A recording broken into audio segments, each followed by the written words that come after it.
this is Jamie with Homeschool Story, and I'm going to try to do a video, and I'm going to try to keep it short, but I'm answering a question that I often get asked by people interested in my planners.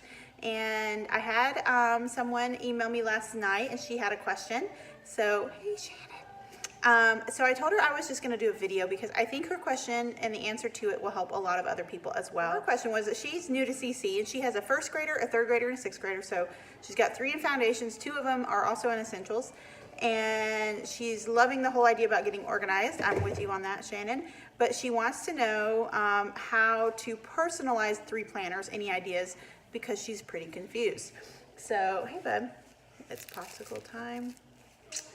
So he's got popsicles and the TV on, and that's how I'm going to do my video. Okay, we'll see if I'll make it through. Okay, so Shannon and everyone else that has this question, here are some of my thoughts. When you have younger kids, the first and third grader especially, they don't necessarily need their own planners, okay? They're not going to physically write into their planners. I mean, your third grader might, but usually I didn't really have them write into their own planners until those like 5th and 6th grades, those last couple years before challenge. So I, in your position, personally would not have a separate student planner for all 3 of my kids, okay? Your first grader certainly doesn't need their own planner. Your third grader, it's up to you. Do they like to write and plan things out and want to fill out their whole like planner? Or do they just kind of want to have it filled for them, okay? So there's a few ways to look at this. One way is to not worry about a planner, like an official student planner for the first and third grader, and just you as a mom keep your own plans, okay? So you would actually not have a student planner, you would have a mom planner, and I'm going to show you what that would look like. Then the 6th grader would have their own planner because they need to start getting used to that, because that's what they're going to have to do in Challenge A. So it's a good preparation of kind of getting the idea of writing things out in their own planner. I mean, you're going to tell them what to write, but the idea of writing things out, okay? Second is your personal lesson planner can look different, okay? One thing you can do is have actual, like a student planner. So your planner for your first and third grader will look the exact same as your 6th grader's planner. The difference is you're writing in your planner for your first and third grader, and the 6th grader is going to write in his or her own planner and keep track of his or her own work that way, okay? So just kind of teaching some ownership of their own work, all right? And then your first and third grader and you are going to share a planner, and you're going to pre-plan your week and write it all out, kind of traditional lesson plan style based on our CC week, okay? Does that make sense? The second option, and I'm actually going to have to like duck down over here, so just don't look at the mess behind me when I duck down, okay? The second, I'm shipping planners, that's what that is. The second option is to do a cycle binder. So this is what I always did with my kids until they were about 5th or 6th grade, okay? I have this is my cycle 3 planner, so not for this year, but you would have a cycle 1 planner. And inside I have my tabs 1 through 24, and each week has a sheet of paper that looks like this. All right, and it's just all the subjects of CC. I put in there what the topics are for CC, and I write in there what I want to accomplish through the week.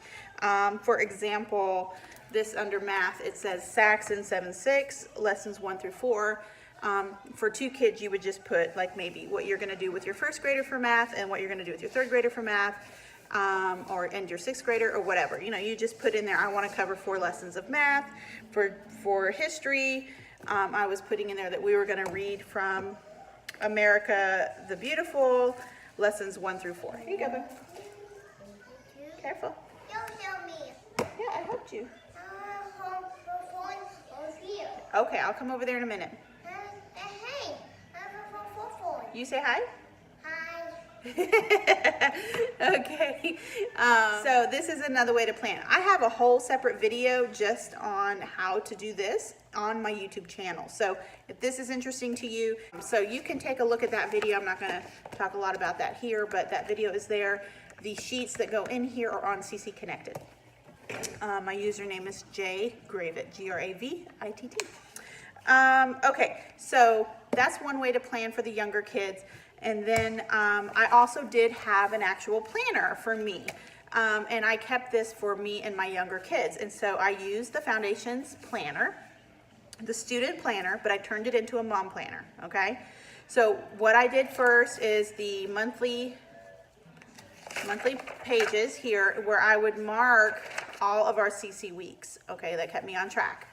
Then I had my weekly layouts like this, and I would type in my week, my days. Now just remember, the days, there's only 4 here because this is your CC day. So if you meet on Wednesday, then this is Wednesday, and this would be Thursday, Friday, Monday, Tuesday, okay? Let me know if that confuses you, and I can talk more about that. These are the subjects, again, that we study at CC, so kind of like what you saw in that binder.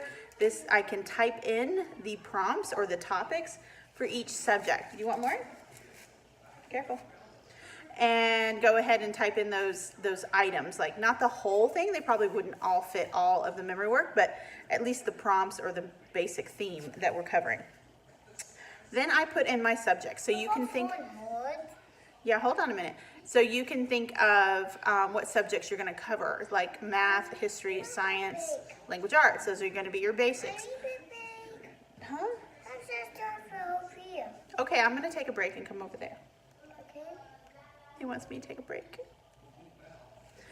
Math, science, history, language arts. Those will be your basic 4. There are 7, so you're probably going to have some rows that you don't use. Or, since you have a 1st grader and a 3rd grader that you're needing to plan for, and a 6th grader, you could break some of these up into by child's name. So you might say, we're going to do history and science all together, but I need 3 rows for math for each kid, and then I'm going to do 2 rows for language arts, because I'm going to do 1 row for my younger kids that don't have essentials, and then I'm going to do a row for my 6th grader that has essentials. So you can make it very specific. So it could be like, Sammy's essential language arts because he has essentials, or, that kind of thing. So you can break this up however you want. Inside the rows, you can type into each box different things that you're always going to cover. Like this one has, is that showing up there? It has spelling, reading, and essentials under language arts because we're always going to do that. You might actually put in the kids' names and skip a line. You might put, Sammy, Sally, and Susan, and that way you can kind of write over, on the side the different things specific for them. So those are a few different ways to think about that. There are notes, presentation ideas. You can go ahead and pre-type in your presentations topics if you want, and then this helps you remember to do your CC memory work.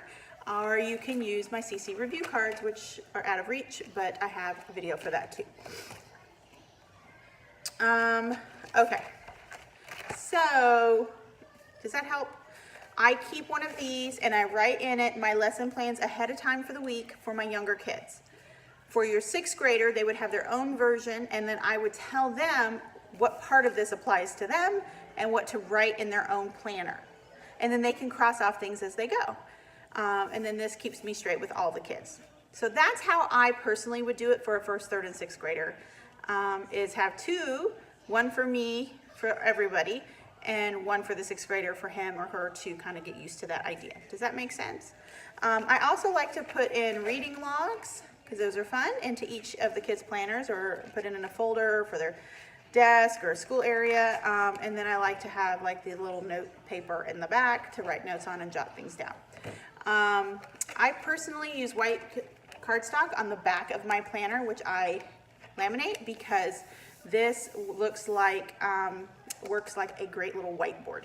So when they need to have a little whiteboard to work on things or to play games, if you're doing some review games, whatever, they all will have the back of their planner or your planner that they can use for dry erase or wet erase markers, okay? So I hope that helps. This is actually not my planner. This is a planner that I made for someone. So if you see these tabs, your planners that I print do not come with these tabs. These are custom tabs. So if you want some tabs, let me know. I make really pretty cute little tabs, but they do not come with tabs if you print them. They do come with the binding, whatever cover you want, all of the pages, and cardstock pages as dividers that are white. If you want color and tabs, that is separate. I hope that helps. Let me know if you have any other questions. I like the idea of doing a video response. I think it's just a little bit easier and helps to answer the questions for many. So I am going to take a break now because Gabe wants me to come sit on the couch with him and eat a popsicle. And apparently we're watching Dinosaur Train. So I'm going to do that for a moment. And then I'm going to get back to shipping a bunch of planners to all of you guys. So you're going to have all of your planners in your hand before school starts. Have a great day, guys.